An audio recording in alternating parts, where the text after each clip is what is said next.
La prolongation de l'accord sur les exportations de céréales ukrainiennes une nouvelle fois menacée. La prorogation du délai de validité de l'accord en question jusqu'au 18 mai prochain pourrait du coup ne pas survenir. La Russie aurait publié une liste de demandes liées à un accord connexe sur ses propres exportations de ce type. De son côté, l'Ukraine a déclaré lundi qu'une initiative négociée par l'ONU permettant l'exportation en toute sécurité de céréales ukrainiennes en mer Noire était en danger d'annulation. Motif invoqué par Kiev, un refus russe d'inspecter les navires au niveau des eaux turques. Kiev qui dans le même temps fait face à une décision sévère infligée par la Pologne et la Hongrie, pays membres de l'Union européenne, d'interdire les importations de céréales en provenance d'Ukraine. Raison invoquée par Varsovie et Budapest, la protection des agriculteurs locaux. Et pour cause, les problèmes logistiques contre Moscou et Kiev font que des stocks de céréales s'entassent en Pologne.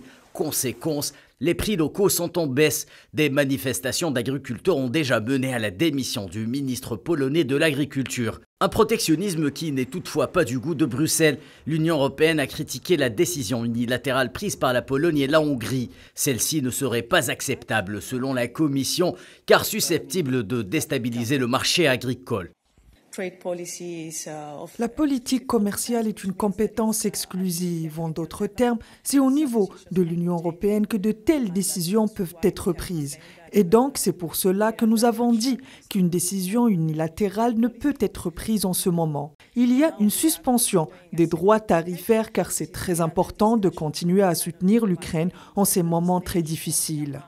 Malgré les apparences, la valeur des exportations ukrainiennes de produits agricoles vers l'Union européenne a bondi de 88% sur un an en 2022.